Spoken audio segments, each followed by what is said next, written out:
Salut Patrice, Salut, ça va? je suis encore content de pouvoir discuter de certains sujets avec toi Merci, c'est gentil. et je voudrais qu'on parle des jouets intimes. Ah, les jeux intimes. Ah, Ouais, sujet drôlement intéressant. ouais. Mais tu sais d'où viennent les jeux intimes? Pourquoi aujourd'hui ça existe comme ça, ce marché Pas du tout, tous les jours? pas du tout, tu peux Mais, nous expliquer? mais à la base, un sextoy, un God Michel, à la base, c'était un matériel médical. C'était recommandé pour les femmes qui étaient un peu nymphomanes, tu vois, c'était un peu pour les combler. Donc, c'est d'où c'est parti. C'est parti d'un matériel médical à aujourd'hui un objet du quotidien pour les hommes et les femmes qui veulent avoir plus de Ah, plaisir. intéressant, bah tu vois, ça je le savais pas. Oui. Et quand on parle de jouets intimes, on parle souvent du canard, des menottes, etc. Mais est-ce qu'il y a des choses peut-être un peu plus soit hard ou plus souple, ou comment on aborde ce sujet-là dans un couple? C'est pas tout le monde hein, qui peut amener des jouets dans un couple. Oui, bah, tu sais, mais peu importe le sujet ou les objets qu'on veut bien essayer dans un couple, il faut communiquer. La communication, c'est la chose, c'est la base de tout. Donc du coup, si vous êtes en couple et vous voulez éventuellement tester des jouets, mais communiquez avec votre homme ou votre femme et vous verrez que l'approche va être positive. Et le fait d'en parler de ça, mais ça va peut-être amener une découverte. C'est tester des choses ou pas tester, mais il faut communiquer et amener le sujet là-dessus. Mais je pense que les jouets intimes, pour moi, ça a deux facteurs importants. D'une, pour nous, c'est une découverte, et deux, ça peut casser la routine dans un couple. Donc, du coup, je conseille aux hommes et aux femmes, éventuellement, de tester ça pour amener un peu de piment et aussi casser une routine qui peut s'installer. Et quel type de jouet, toi, tu recommanderais dans un couple? Dans un couple, il y a des sextoys, il y a ce qu'on appelle aussi des gold michets, tout ça, des gold ceintures, je sais pas, il y a plusieurs types de jouets, mais après, c'est aussi au couple de choisir avec quel jeu qu'il souhaite développer. On peut être dominateur, tu vois, des jeux de domination, tu vois, des jeux de soumission, des jeux de hétéro ou bisexuel, je sais pas, peu importe le jeu que vous voulez pratiquer ou découvrir, mais ça se discute, ça se communique entre les deux. Et c'est comme ça que on peut avancer là-dessus. Mais il y a plusieurs types de jeux. Moi, personnellement, je suis un fan des jeux de domination. Donc, du coup, chez moi, j'ai un kit de domination. Donc, du coup, voilà, de temps en temps, avec ma compagne, on joue à des petits jeux, mais c'est très intéressant parce que même moi, je suis pas accro, mais j'apporte beaucoup d'importance à tout ça parce que je suis convaincu que aujourd'hui, jouer des jeux comme ça, avec des jouets, ça amène une nouvelle vision, ça amène des choses nouvelles. Et forcément, on n'est pas accro, mais on devient avec un peu d'intelligence. Donc du coup, on ouvre encore notre champ sur la vie sexuelle. Non, c'est super intéressant ce que tu dis, c'est un très très bon point de vue. Hum. Donc en fait, quand on aborde le sujet en fait, des jouets, il y a aussi derrière en fait un jeu de rôle.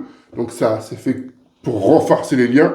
Mais ça marche réellement dans un couple, ça augmente l'excitation. C'est ce que ça peut nous rendre plus performants ou plus performantes pour la femme. Oui, mais effectivement, tu sais que les jouets sexuels, ce n'est pas une idée reçue, hein. C'est pas réservé uniquement aux femmes. Et les jouets ne vont jamais remplacer les hommes ou le partenaire ou la partenaire. Ça reste qu'un jouet. Ça va jamais remplacer les émotions, le toucher, le contact, la parole. Donc, tu vois. Donc forcément, c'est un plus. Et oui, ça, je suis pour que les gens, comment dire, ils y touchent, ils y jouent. C'est très bien. Et en termes de jouets, Oui. qu'est-ce que tu conseillerais, toi? Toi qui as pas mal d'expérience dans le domaine, tu en as vu, Oui. même en tant qu'acteur, Oui. et en tant que, si peut-être, si en l'utilisation personnelle, comme tu expliquais, Oui. quels sont les jouets que tu conseillerais le plus, et quels sont les jouets qui sont le plus excitants? Moi, ça dépend. Si on est une femme ou un homme, moi personnellement, en tant qu'homme, de temps en temps, j'utilise des jouets réalistes. Tu sais, c'est des jouets en forme de silicone où j'arrive à avoir du plaisir parce que on a quand même une forme de pénétration avec ces jouets. Tu vois? Donc, du coup, pour les hommes, il y a ces jouets réalistes en forme de silicone qui nous permettent d'avoir une pénétration avec ça.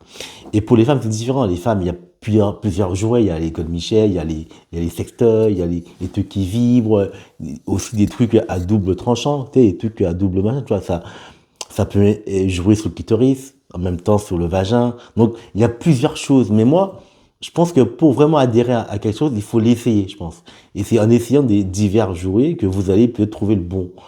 Et forcément, on va forcément trouver le bon. Aujourd'hui, chez moi encore, j'utilise des jouets pour des sponsors qui m'aident un peu. Et ces jouets, ils sont pas mal. J'ai même récemment essayé un jouet qui allonge le pénis. Un jouet qui? Qui allonge le pénis, qui allonge. Et puis, C'est les jouets que tu proposes aussi sur tes sites internet. tout ce que je propose, c'est des choses que j'essaye. Effectivement, c'est pas un jouet, je l'ai pas avec moi, c'est dommage, hein, mais c'est un mécanisme qui permet d'allonger le pénis. Mais ça paraît, c'est efficace, mais c'est quelque chose qu'il faut pratiquer assez régulièrement. Est-ce qu'un homme et une femme peuvent utiliser le jouet en même temps?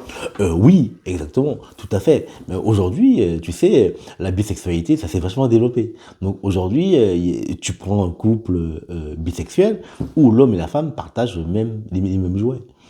Donc tu vois, c'est une anecdote, mais aujourd'hui, la bisexualité, c'est quelque chose qui devient, c'est pas un phénomène de mode, hein. C'est-à-dire qu'aujourd'hui, la bisexualité, ça permet aux gens de découvrir autre chose. La connaissance de soi, peut-être reprendre une certaine confiance, peut-être assouvir aussi des fantasmes, tout ça. Donc je pense qu'aujourd'hui, les jouets intimes, c'est aussi fait pour les hommes que pour les femmes. Et est-ce que lorsqu'on on est des adeptes de ce genre de jeu, on est forcément associé au libertinage, à l'adultère ou pas du tout? Ah non, pas du tout, ça n'a rien à voir. Tu as par exemple des hommes et des femmes célibataires et qui ont utilisé les jouets sans être libertins. Non, ça reste intime, je pense, ça reste intime. Effectivement, dans le monde du libertinage, effectivement, ça fait partie du jeu, tout ça. Mais je pense que non, c'est pas parce que chez soi on a toute une valise remplie de jouets qu'on est forcément libertin ou libertine. Non, ça reste à la base des jouets intimes. Donc du coup, dit jouet intime, dit aussi protection. Même si ce jouet, on les utilise à des fins personnelles, mais à chaque fois, il faut les laver, s'en occuper. Donc tu vois, c'est important aussi d'hygiène. D'accord. Non, non, sujet très très intéressant. Et au niveau des jouets, quelles sont les tailles que toi tu préconises? Est-ce qu'il faut des gros jouets? Est-ce qu'il faut des tout petits jouets? Est-ce qu'il y a des formes qui sont plus... Franchement, la vérité, en termes de taille, je pense que c'est comme les chaussures, hein. Il faut juste trouver la bonne pointure. Donc, la taille, elle peut aller du plus petit à l'extrême. J'en ai déjà vu sur des tournages, des jouets énormes. Et on se demande comment ça peut entrer. Et finalement, ça entre. Donc, du coup, finalement, je pense que c'est aussi une question de mental, tu vois. Donc, après aussi, la matière, ça dépend. Il y a des matières en plastique, des matières un peu Silicone? en métal, en silicone. Mais après, ça vous à tester tout ça. C'est ça qui va aussi vous permettre de découvrir la chose d'une manière différente. Mais aujourd'hui, il y a par exemple beaucoup d'hommes et de femmes qui utilisent ces jouets quotidiennement. Tu vois, donc du coup, c'est une bonne chose pour la sexualité. Parce que la sexualité, elle va à l'infini. Et les jouets, ça donne forcément un petit plus. Et tu penses qu'on devrait intégrer ce genre de pratique et de jeu dès le début d'une relation, au milieu ou quand on sent que ça bat de l'aile? Mais je pense que peu importe la relation à laquelle on appartient, je pense qu'il faut communiquer dessus. Qu'on soit un homme ou une femme et on veut tester ça, je pense qu'il faut communiquer avec la personne. C'est ça qui est important, la communication. C'est la base de tout, hein. Tu sais, au travail, chez soi, peu importe où on est, s'il n'y a pas de communication, donc forcément, on saura jamais ce qu'on veut ou pas. Tu vois? Et moi, je pense qu'aujourd'hui, il faut communiquer dessus. On a tous des fantasmes, on a tous des envies, on a tous des rêves érotiques qu'on fait. Mais si on ne les partage pas avec la personne avec qui on partage notre vie, mais forcément, on va être frustré. Tu vois? Et puis, pour aussi les hommes qui souffrent d'éjaculation précoce, je préconise aussi d'utiliser des jouets, que bientôt je ferai une vidéo dessus, et vous verrez que je propose des jouets que j'ai testé moi-même et qui peuvent vous aider énormément. Ben écoute, c'est un sujet très fort intéressant. Tu peux nous dire où est-ce qu'on peut te retrouver autre que sur YouTube? Aussi sur TikTok, vous verrez le lien du TikTok dans les commentaires. Je suis aussi sur Instagram. Et puis voilà, donc du coup, je développe mon activité. Donc si vous voulez plus de conseils, n'hésitez pas à taper sur le lien du site qui va se trouver en description. Et pour des renseignements ou des contacts, n'hésitez pas, contactez-moi et je serai toujours là pour vous donner des techniques et des bons conseils. Merci Patrice pour encore ce magnifique échange fort Merci. intéressant. À bientôt. À très bientôt.